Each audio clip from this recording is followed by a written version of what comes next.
जय हिंद aspirants, this is Zaheer and welcome you back to SSB crack exams. Union public service commission या फिर किसी भी स्टेट में आप देख लें, एक स्टेट पब्लिक सर्विस कमीशन आपको हमेशा देखने को मिलेगा। दरअसल यही वो कॉन्स्टिट्यूशनल बॉडीज हैं जो watch dog of merit system की तरह इंडिया में जाने जाते हैं, क्योंकि जितने भी इंपॉर्टेंट से एडमिनिस्ट्रेशन से रिलेटेड हो या फिर और भी ग्रुप ए या ग्रुप सी के रिक्रूटमेंट्स हो, वो सभी यही पब्लिक सर्विस कमीशन करते हैं। तो आज के इस लेक्चर में हम ए टू जेड सभी चीज़ें कॉन्स्टिट्यूशनल प्रोविजन से लेकर उनके फंक्शनिंग से लेकर रिमूवल, अपॉइंटमेंट वगैरह, टेन्योर, इन सभी के बारे में आज के इस लेक्चर में जानने की कोशिश करेंगे। तो आइए लेक्चर को शुरू करते हैं। अब देखिए, सबसे पहली चीज़ जो हमें जाननी है कि कॉन्स्टिट्यूशनल और नॉन कॉन्स्टिट्यूशनल बॉडीज़ के बीच फ़र्क क्या होता है।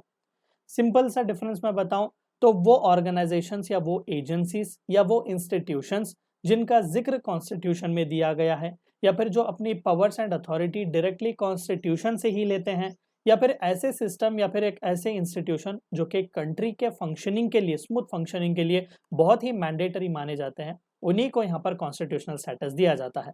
Best example, election commission of India, article 324। Free and fair elections चलाना बहुत ही ज़रूरी है, तभी तो डेमोक्रेसी सक्सेसफुल होगी। Union public service commission, article 315 आप ले लें, बहुत ही ज़रूरी है, क्योंकि मेरिट के बेसिस पर जो परमानेंट एग्जीक्यूटिव का रिक्रूटमेंट होता है उसी को तो स्टील फ्रेम ऑफ इंडिया कहा जाता है। सो ऐसे कई सारी इंपॉर्टेंट सी चीज़ें, इंपॉर्टेंट से अथॉरिटीज़, फंक्शनिंग्स वगैरह कॉन्स्टिट्यूशनल बॉडीज़ को दिए जाते हैं। और बाकी जो किसी स्टैट्यूट द्वारा बनते हैं वो नॉन स्टैट्यूटरी बॉडीज़ हैं, और कई बार एक एग्जीक्यूटिव रेजोल्यूशन को पास करके भी कोई एक इंपॉर्टेंट सा ऑर्गेनाइजेशन बनाया जा सकता है, उसे एक एक्स्ट्रा कॉन्स्टिट्यूशनल बॉडी आप कह सकते हैं। Best example, NITI Aayog. तो जहां तक बात हुई watch dog of merit system in India, जो कि पब्लिक सर्विस कमीशंस हैं, हमें सेंटर और स्टेट दोनों जगह पर देखने को मिलते हैं। सेंटर में ये सभी सर्विसेज का recruitment union public service commission करता है, सेंट्रल लेवल पर, सेंट्रल गवर्नमेंट के अंदर। और स्टेट लेवल पर एडमिनिस्ट्रेटिव सर्विसेज जो होते हैं, ग्रुप 1, 2, 3 इस तरीके से, या फिर ग्रुप A, B, C होते हैं अलग अलग स्टेट में, तो इनका recruitment respective state public service commission करता है। अब देखिए, आर्टिकल 312 बहुत ही इंपॉर्टेंट है। यही वो आर्टिकल है इंडियन कॉन्स्टिट्यूशन को जो पार्लियामेंट को एम्पावर करता है। रिमेंबर दैट, पार्लियामेंट को एम्पावर करता है कि वो एक या उससे भी ज्यादा ऑल इंडिया सर्विस बना सकते हैं। लेकिन यहाँ पर थोड़ी बहुत टेक्निकलिटी हमें देखनी पड़ेगी। ऑल इंडिया सर्विस की जब हम बात करते हैं, तो भले ही सेंटर इसे इन्हें रिक्रूट क्यों ना करता हो, लेकिन ये जाकर स्टेट गवर्नमेंट के साथ काम करते हैं। बेस्ट एग्जांपल, आप इंडियन एडमिनिस्ट्रेटिव सर्विस ले लें, इंडियन पुलिस सर्विस ले लें, या फिर इंडियन फॉरेस्ट सर्विस ले लें। यहाँ पर फेडरलिज्म का कॉन्सेप्ट आ रहा है देखने के लिए। तो यहाँ पर मुहिम ये चलाई जाती है कि रिक्वेस्ट ऑल इंडिया सर्विस बनाने की वो स्टेट्स से आनी चाहिए, यानी कि पार्लियामेंट में भी एक अपर हैंड राज्यसभा को दिया गया है कि कोई भी अगर ऑल इंडिया सर्विस बनानी हो तो उसकी मुहिम राज्यसभा से ही स्टार्ट होनी चाहिए, और अल्टीमेटली लोकसभा की मोहर उस पर लगनी चाहिए। सो यूनियन हो या फिर स्टेट लेवल पर, पब्लिक सर्विस कमीशंस बनाने का अधिकार आर्टिकल 312 पार्लियामेंट को ही देता है।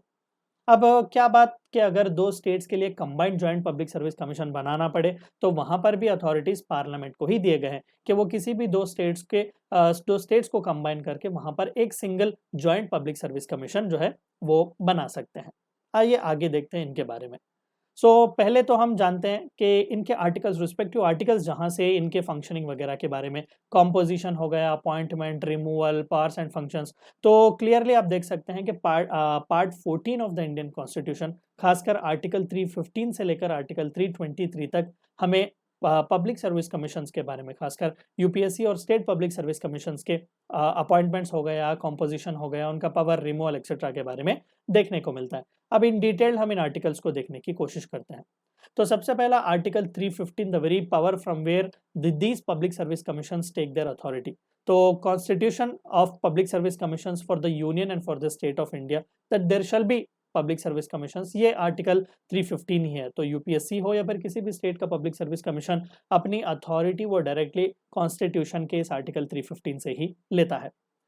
Article 316 of the Indian constitution, remember ये सभी पार्ट 14 का ही हिस्सा है।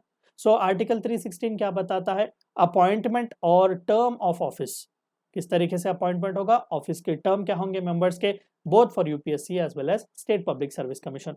अगर जॉइंट पब्लिक सर्विस कमीशन है तो उनके लिए भी सेम ही है। Article 317 speaks about a removal and suspension of a member of both the UPSC and State Public Service Commission. Impeach तो वर्ड इस्तेमाल नहीं करना चाहिए, रिमूव ही इस्तेमाल करेंगे। तो रिमूवल का क्या कुछ है, सस्पेंड भी अगर करना हो तो उन्हें कैसे किया जाएगा। अब देखिए, सस्पेंड और रिमूवल में बहुत फर्क है। सस्पेंड का माना पूरी तरीके से रिमूव नहीं किए गए हैं, बस उन्हें काम-काज करने से रोका गया है, सस्पेंड किया गया है। वही रिमूवल पूरी तरीके से निकाल के फेंक देना। Article 318 of the Indian constitution, power to make regulations for the conditions of service of members and staff of the commission. किसके हाथ में ये पावर्स एंड अथॉरिटी दिए गए हैं, हम उनके बारे में डिस्कस करेंगे। अगर सेंटर हो तो प्रेसिडेंट के हाथ में दिए गए हैं, स्टेट हो तो गवर्नर के हाथ में दिए गए हैं। Article 319 of the Indian Constitution, prohibition of holding the office by members of commission upon ceasing to be such members। क्या फर्दर अपॉइंटमेंट के लिए वगैरह वो एलिजिबल है, उसके बारे में भी हम डिस्कस करेंगे। Article 320 states the functions of public service commission, क्या कुछ काम वो करेंगे। And article 322 expenses of public service commission, कहाँ पर चार्ज होंगे भाई। अगर यूपीएससी है तो कंसोलिडेटेड फंड ऑफ इंडिया, अगर स्टेट पब्लिक सर्विस कमीशन है तो कंसोलिडेटेड फंड ऑफ स्टेट पर चार्ज होंगे। और अल्टीमेटली आर्टिकल 323 रिपोर्ट्स के बारे में बात करता है कि पब्लिक सर्विस कमीशंस चाहे वो यूनियन हो या फिर स्टेट, किसे सौंपेंगे। वो प्रेसिडेंट को ही सौंपेंगे और प्रेसिडेंट फर्दर जाकर उन्हें पार्लियामेंट के आगे रखेंगे। अगर नहीं रखेंगे तो उसके स्पेसिफिक रीजंस भी बताने पड़ेंगे। This is one such important thing why these reports of public service commissions are considered to be crucial, क्योंकि उन्हें रिजेक्ट करने का भी पर्पस देना पड़ेगा, उन्हें ना पेश करने का भी पर्पस हमें देना पड़ेगा, और एक्सेप्ट अगर करेंगे तो उसका भी पर्पस हमें बताना पड़ेगा। तो इन डिटेल हम डिस्कस करेंगे। सबसे पहले हम यूनियन पब्लिक सर्विस कमीशन के बारे में डिस्कस करेंगे। देखिए वैसे तो प्री इंडिपेंडेंस एरा से ही यूनियन पब्लिक सर्विस कमीशन है, उस वक्त फेडरल कमीशन इसे कहा जाता था। ली कमीशन के रिकमेंडेशन के बाद अक्टूबर 1 1926 में इसका एस्टैब्लिशमेंट हुआ था, और उसी तरीके से ये कंटिन्यू करता आया, और पोस्ट इंडिपेंडेंस 26 जनवरी 1950 को इसे कॉन्स्टिट्यूशनल स्टेटस दिया गया। यूनियन पब्लिक सर्विस कमीशन ये बना इंडिया का watch dog of merit system, union public service commission इसे कहा जाता है। तो मेंबर्स के अपॉइंटमेंट का क्या, देखिए चेयरमैन हो या अदर जितने भी मेंबर्स हैं यूपीएससी के, वो सभी प्रेसिडेंट ऑफ इंडिया ही ने अपॉइंट करते हैं। रिकमेंडेशन कैबिनेट इन्हें देता है, और अपॉइंटमेंट प्रेसिडेंट ऑफ इंडिया ही इनकी करते हैं। टर्म ऑफ ऑफिस इनका कितना है, अब देखिए इन्हें जो है वो दो यहाँ पर ऑप्शंस दिए गए हैं। 1 अप टू 6 ईयर्स, 6 साल का कार्यकाल कंटिन्यू करेंगे, या 65 ईयर्स, अगर वो 65 ईयर्स को टच कर रहे हैं पहले, या फिर 6 साल का कार्यकाल वो पहले कंप्लीट कर रहे हैं, विच एवर इज अर्लियर, तो वहां पर इस चीज को कंसिडर किया जाएगा। सो इट इज 6 ईयर्स और 65 years of age, whichever is earlier. Reappointment के लिए क्या वो एलिजिबल हैं, बिल्कुल भी नहीं। देखिए एक छोटा सा ट्रिक मैं आपको बता दूं, अगर यूपीएससी के मेंबर हैं तो he is re eligible for appointment as chairman. अगर स्टेट पब्लिक सर्विस कमीशन के मेंबर हैं तो वो स्टेट पब्लिक सर्विस कमीशन के चेयरमैन बन सकते हैं। वही स्टेट पब्लिक सर्विस कमीशन से उठा के उन्हें यूपीएससी का मेंबर भी बनाया जा सकता है, यूपीएससी का चेयरमैन भी बनाया जा सकता है। लेकिन एक बार अगर वो चेयरमैन बन के रिटायर हो जाएंगे, मेंबर बन के रिटायर हो जाएंगे, तो फर्दर कहीं पर भी वो एलिजिबल नहीं है री अपॉइंटमेंट के लिए। तो ये क्लैरिटी हमें बहुत ही मेंटेन करनी पड़ेगी, क्योंकि कॉन्स्टिट्यूशनली बहुत ही पावरफुल सी एक बॉडी है, बहुत ही उम्दा सी authority union public service commission या स्टेट पब्लिक सर्विस कमीशन की होती है। और अगर ये रेजिग्नेशन भी देना चाहते हैं, यूपीएससी के मेंबर हो या फिर चेयरमैन, वो बिल्कुल रिजाइन कर सकते हैं, वो अपना रेजिग्नेशन प्रेसिडेंट ऑफ इंडिया को सौंप सकते हैं। अल्टीमेटली प्रेसिडेंट ही तो उन्हें अपॉइंट करते हैं, तो अपना रेजिग्नेशन भी वो दरअसल उन्हीं को सौंपेंगे। रिमूवल या सस्पेंशन मेंबर्स का किस तरीके से हो, यहाँ पर भी रिमूवल या सस्पेंशन जो है वो पार्लियामेंट को नहीं दिया गया है। जस्ट लाइक हम देखते हैं सुप्रीम कोर्ट के जजेस को अगर रिमूव करना हो, या चीफ इलेक्शन कमिश्नर को रिमूव करना हो, या कंट्रोलर एंड ऑडिटर जनरल को रिमूव करना हो, तो हमें दोनों हाउसेस ऑफ द पार्लियामेंट में स्पेशल मेजोरिटी के साथ रेजोल्यूशंस पास करने पड़ते हैं। लेकिन यूपीएससी के केस में ऐसा नहीं है। यूपीएससी के केस में सुप्रीम कोर्ट की इंक्वायरी बिठाई जाती है, और अगर उस इंक्वायरी में ये पता चलता है कि हाँ पर्पस जो कुछ भी दिया गया है, अब मैं कंडीशंस भी बताऊंगा रिमूवल के, अगर वो कंडीशंस फुलफिल हुए हैं तो no doubt president of India एक ऑर्डर पास करेंगे अपने ऑफिस द्वारा, और मेंबर हो या चेयरमैन यूपीएससी के उन्हें रिमूव करेंगे। यानी कि रेफरेंस यहाँ पर सुप्रीम कोर्ट द्वारा इंक्वायरी की रेफरेंस जो है वो सुप्रीम कोर्ट से आनी चाहिए। क्या कुछ है कंडीशंस रिमूवल के लिए, अब देखिए यहाँ पर अपॉइंटमेंट के लिए भी हमें कोई स्पेसिफिक कंडीशंस नहीं दिए गए हैं कि क्वालिफिकेशन क्या होना चाहिए। तो कई बार होता क्या है कि सेंट्रल गवर्नमेंट के करीब जो सीनियर मोस्ट आईएएस अफसर होते हैं, या फिर उनके आइडियोलॉजी से जुड़े हुए जो लोग होते हैं, उन्हीं को यहाँ पर मेंबर या चेयरमैन की तरह ज्यादातर अपॉइंट किया जाता है। लेकिन रिमूवल के लिए यहाँ पर चंद इंपॉर्टेंट से कंडीशंस, जैसा कि if he is adjudged insolvent, दिवाला उठाया हुआ अगर वो हो, ठीक है, और पेड एम्प्लॉयमेंट अगर ऑफिस के टाइम में बाहर उन्होंने अगर कुछ की हुई हो, वहां पर भी कंसिडर करेंगे। दूसरा, अगर प्रेसिडेंट के ओपिनियन में ये लगता है कि भाई ये जो पर्सन है वो अनफिट है, यानी कि कंटिन्यू करने के लिए ऑफिस अनफिट है, वो माइंड फ्रॉम द माइंड और the body if is not deemed to be fit, वहां पर भी रिमूव किया जा सकता है। So these three are conditions on which the chairman और the members of UPSC can be removed. Regulating conditions of services, no doubt UPSC के case में प्रेसिडेंट ऑफ इंडिया को ही ये पावर्स दिए गए हैं, वही डिटरमाइन करते हैं फ्रॉम टाइम टू टाइम कि कितने नंबर ऑफ मेंबर्स होंगे कमीशन में और उनके सर्विस के कंडीशंस क्या क्या होंगे। प्रोविजंस भी बनाए जाते हैं कि नंबर ऑफ मेंबर्स, स्टाफ वगैरह और उनके सर्विसेज से रिलेटेड भी कंडीशंस वगैरह प्रेसिडेंट ऑफ इंडिया के द्वारा ही बनाए जाते हैं। रिस्ट्रिक्शन ऑफ पावर यहाँ पर रखा गया है कि देखो जो कुछ भी कंडीशन के बिना पर किसी मेंबर को अगर सर्विस में लिया जाता है, एक बार अगर उसका अपॉइंटमेंट हुआ तो अपॉइंटमेंट होने के बाद एट हिज डिसएडवांटेज उस सर्विस कंडीशंस को रिड्यूस नहीं किया जाएगा। यानी कि जब अपॉइंट कर रहे हैं तो उन्हें जो कुछ भी पावर्स, जो कुछ भी एमोलमेंट, जो कुछ भी ना कंडीशंस उन्हें दिए गए हैं, चढ़ने के बाद, अपॉइंट होने के बाद अगर वो घटाने की कोशिश करेंगे तो यहाँ पर कंसिडर नहीं किया जाएगा। अब एक्सपेंसेस की अगर मैं बात करूं तो मोस्टली जितने भी कॉन्स्टिट्यूशनल बॉडीज हैं उन सभी का स्मूथ फंक्शनिंग बहुत ही ज़रूरी है। तो उनका जो कुछ भी खर्चा है, चाहे वो सैलरीज हो, अलाउंसेस हो, मेंबर्स के पेंशन्स हो, कमीशन के स्टाफ के जो कुछ भी सैलरीज हो, पेंशन्स वगैरह, ये सब कुछ कंसोलिडेटेड फंड ऑफ इंडिया पर ही चार्ज किए जाते हैं। रिपोर्ट्स का सबमिशन करना बहुत ही इंपॉर्टेंट है। अपार्ट फ्रॉम प्रोवाइडिंग रिक्रूटमेंट्स, अब देखो ऑल इंडिया सर्विसेज के यूपीएससी सिविल सर्विसेज एग्जामिनेशन भी यूपीएससी ही कंडक्ट करता है। एनडीए सीडीएस जैसे इंपॉर्टेंट से एग्जामिनेशन यूपीएससी कंडक्ट करता है। नॉट जस्ट दिस, कई सारे एक्सपर्टाइज में जहां पर चाहिए ऐसे एग्जाम्स भी यूपीएससी कंडक्ट करता है और हर साल रिपोर्ट्स भी यहाँ पर सबमिट की जाती हैं। तो हर साल UPSC annual report president of India को देता है, जो कुछ भी काम हुआ है, रिक्रूटमेंट्स में क्या कुछ इंपॉर्टेंट से ऑब्जर्वेशंस वगैरह किए गए हैं, इन सभी के बारे में यहाँ पर एक रिपोर्ट बनाई जाती है और उस रिपोर्ट को प्रेसिडेंट ऑफ इंडिया को सौंपा जाता है, एक मेमोरेंडम वहां पर दिया जाता है। अगर कमीशन के रिकमेंडेशन को, एडवाइस को एक्सेप्ट नहीं किया गया तो वहां पर हमें रीजंस बताने पड़ेंगे ईच हाउस ऑफ पार्लियामेंट के आगे, किस वजह से रिकमेंडेशन एक्सेप्ट नहीं किए गए, क्या कुछ पर्पस है कि यूपीएससी द्वारा दिया गया एडवाइस यहाँ पर माना नहीं गया, रिपोर्ट्स को क्यों नहीं प्रोड्यूस किया गया, तो यहाँ पर आंसरेबल है हाउस ऑफ पार्लियामेंट के आगे। तो this is one such reason why these public service commissions are considered to be one of the most strongest and one of the most powerful. अब आइए स्टेट में थोड़ा बहुत हम आगे बढ़ने की कोशिश करते हैं। सेंटर के बारे में हमने डिस्कस किया, तो स्टेट पब्लिक सर्विस कमीशन वही काम करते हैं जो सेंटर में यूपीएससी करता है। पावर्स ऑलमोस्ट ऑल सेम ही दिए गए हैं। स्टेट मिशनरी के चलने के लिए, स्टेट एडमिनिस्ट्रेटिव मिशनरी चलने के लिए जो कुछ भी रिक्रूटमेंट चाहिए, चाहे वो ग्रुप 1 हो, ग्रुप 2 हो, ग्रुप 3, ग्रुप डी, ऐसे कई सारे रिक्रूटमेंट्स यहाँ पर पब्लिक सर्विस कमीशन कराता है। और चेयरमैन हो या बाकी के भी member state public service commission के, वो governor of the respective state appoint करते हैं। याद रखिएगा, सेंटर हो तो वहां पर प्रेसिडेंट ऑफ इंडिया, वही अगर स्टेट हो तो गवर्नर उन्हें अपॉइंट करेंगे। टर्म की अगर मैं बात करूं तो चाहे वो मेंबर हो या चेयरमैन हो, यहाँ पर थोड़ा बहुत डिफरेंस है। 6 साल का टर्म तो दोनों को दिया गया है, यूपीएससी और स्टेट पब्लिक सर्विस कमीशन, लेकिन यहाँ पर रिटायरमेंट की एज स्टेट में 62 ईयर्स दी गई है। अगर यूनियन पब्लिक सर्विस कमीशन है तो 65 ईयर्स और 6 years which ever is earlier. वही अगर स्टेट पब्लिक सर्विस कमीशन की बात करें तो इट इज 62 ईयर्स और 6 years which ever is earlier. Reappointment का भी सेम यहाँ पर वही केस है जैसे कि मैंने एक्सप्लेन किया कि रीअपॉइंटमेंट के लिए इन एलिजिबल है apart from the apparatus of the public service commission. अगर स्टेट पब्लिक सर्विस कमीशन के मेंबर रहे हैं तो वो चेयरमैन बन सकते हैं। चेयरमैन बने या मेंबर बने, वहां से यूपीएससी में अपॉइंटमेंट हो सकता है, यूपीएससी के चेयरमैन तक पहुंच सकते हैं। बाद उसके अगर मान लो कि स्टेट पब्लिक सर्विस कमीशन के मेंबर ही रहकर रिटायर हुए तो बाकी दूसरे जगह पर वो इन एलिजिबल है रीअपॉइंटमेंट के लिए।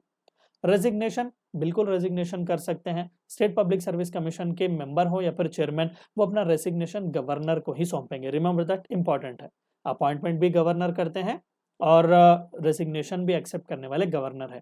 लेकिन रिमूवल और सस्पेंशन का मामला थोड़ा बहुत डिफरेंट है यहाँ पर।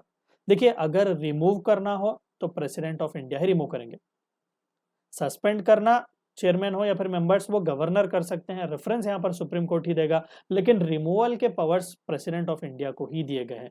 तो ये एक यूनिक सी चीज हमें स्टेट पब्लिक सर्विस कमीशन में देखने को मिलती है और कंडीशंस वही है। इंसॉल्वेंट अभी हमने डिक्लेयर किया, अगर फिजिकली या मेंटली अगर वो प्रेसिडेंट ऑफ इंडिया उन्हें फिट डीम नहीं करते तो उन्हें रिमूव किया जा सकता है।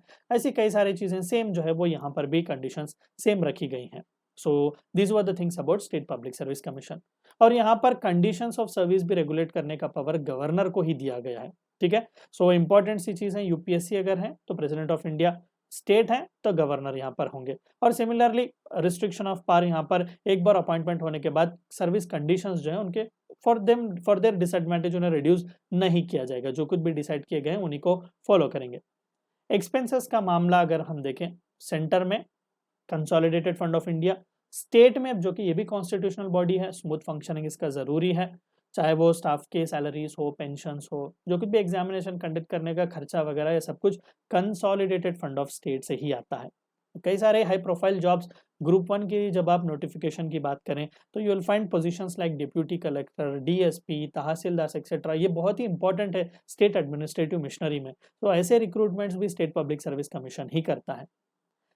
रिपोर्ट सबमिशन की अगर मैं बात करूं तो annual report state public service commission governor को प्रोवाइड करते हैं, और इंडीड ये मेमोरेंडम ले जाकर गवर्नर जो है एक्सप्लेन करते हैं कि किस लिए एडवाइजर्स दिए गए हैं, किस लिए एडवाइजर्स को फॉलो नहीं किया गया, या फिर अगर रिकमेंडेशंस एक्सेप्ट नहीं कर रहे हैं तो उसका स्पेसिफिक सा रीजन जो है वो स्टेट लेजिस्लेचर के आगे आपको ले जाकर रखना पड़ेगा। मान लो अगर AP state public service commission है या फिर Tamil Nadu state public service commission है, अगर वो एनुअली ले जाकर अपना रिपोर्ट सबमिट कर रहे हैं गवर्नर को, अगर रिकमेंडेशन उस सरकार फॉलो नहीं कर रही है तो स्टेट लेजिस्लेचर के आगे उन्हें एक मेमोरेंडम प्रोवाइड करना पड़ेगा कि किस लिए एक्सेप्ट नहीं किए जा रहे हैं एडवाइजर्स एक्सेट्रा। फंक्शंस दोनों के ऑलमोस्ट ऑल सेम ही मैं कहूँगा, यूपीएससी और स्टेट पब्लिक सर्विस कमीशन के। एग्जामिनेशन कंडक्ट करना has been one of the most important functions. तो ये ड्यूटी, ये responsibility union public service commission और स्टेट पब्लिक सर्विस कमीशन, और अगर दो स्टेट्स के लिए जॉइंट करके एक पब्लिक सर्विस कमीशन रखा गया है तो वहाँ पर भी जॉइंट पब्लिक सर्विस कमीशन की बात करें तो वहाँ पर भी एग्जाम्स का कंडक्ट करना one of the most important है। तभी तो इन्हें watch dog of merit system in India भी कहा जाता है कि मेरिट के बेसिस पर यहाँ पर अपॉइंटमेंट्स वगैरह किए जाते हैं। यूपीएससी की बात है तो स्टेट पब्लिक सर्विस कमीशंस को असिस्टेंस भी प्रोवाइड करते हैं। अगर कोई भी एक्सपर्टाइज से रिलेटेड सर्विस प्रोवाइड करनी हो, एक्सपर्टाइज से रिलेटेड सर्विस की रिक्रूटमेंट अगर करनी हो, चाहे वो जॉइंट पब्लिक सर्विस कमीशन हो या फिर स्टेट का, वहाँ पर यूपीएससी उन्हें ज़रूर असिस्ट करेंगे कि भाई कैंडिडेट्स का क्वालिफिकेशन, पोजीशंस क्या कुछ होना चाहिए, किस तरीके से आप रिक्रूटमेंट वगैरह की चीज़ें जो है वो फॉलो कर सकते हैं। Consultation with the public service commissions, UPSC और स्टेट पब्लिक सर्विस कमीशन से कंसल्ट जरूर करेंगे सरकारें। अगर सेंटर में है तो यूपीएससी, स्टेट में है तो स्टेट पब्लिक सर्विस कमीशन, कि भाई ये सिविल सर्विसेज में रिक्रूटमेंट्स कैसे करेंगे, सिविल पोस्ट से रिलेटेड रिक्रूटमेंट्स कैसे होंगे, और अगर प्रमोशन, ट्रांसफर्स वगैरह, एक जगह से दूसरी जगह सर्विस चेंज वगैरह करना हो, या फिर डिपार्टमेंट वगैरह, सुटेबिलिटी ऑफ द कैंडिडेट से रिलेटेड जो रूल्स एंड रेगुलेशंस बनाने हैं, वो भी दरअसल यही state public service commission and union public service commission से ही यहाँ पर हम कंसल्टेशंस करेंगे। सभी डिसिप्लिनरी मैटर्स, चाहे वो गवर्नमेंट ऑफ इंडिया के हो या फिर स्टेट गवर्नमेंट के, क्या कुछ प्लीनरी एक्शंस उनके खिलाफ लिया जा सकता है, खासकर जो पर्सन्स सेंटर और स्टेट गवर्नमेंट के अंडर सर्व कर रहे हैं उनके बारे में भी यूपीएससी और स्टेट पब्लिक सर्विस कमीशन ही बताएगा। और ये ड्यूटी भी यहाँ पर पब्लिक सर्विस कमीशन पर रखी गई है कि कोई भी मैटर अगर प्रेसिडेंट ऑफ इंडिया या गवर्नर ऑफ द स्टेट उन्हें सौंपते हैं तो पब्लिक सर्विस कमीशन वाले कंपलसरी अपना एडवाइस जो है वो टेंडर जरूर करेंगे। तो ये थी चंद बातें आपको यूनियन पब्लिक सर्विस कमीशन और स्टेट पब्लिक सर्विस कमीशन के बारे में जाननी थी। आई होप कि पूरे जो आपके डाउट्स और क्लैरिफिकेशंस हैं, डाउट्स और जो डिलेमास है वो पूरे क्लैरिफाई हो चुके होंगे। So meet you next time, until then stay healthy, stay safe. Thank you for watching my lecture. जय हिंद। अगर आप एक डिफेंस एस्पिरेंट हैं और SSB interview, NDA, CDS, AFCAT जैसे एग्जाम्स के लिए प्रिपेयर कर रहे हैं तो आप एसएसबी क्रैक एग्जाम्स के कोर्स को चेक करना ना भूलें। आप हमारी लर्निंग एप्लीकेशन को गूगल प्ले स्टोर से भी डाउनलोड कर सकते हैं।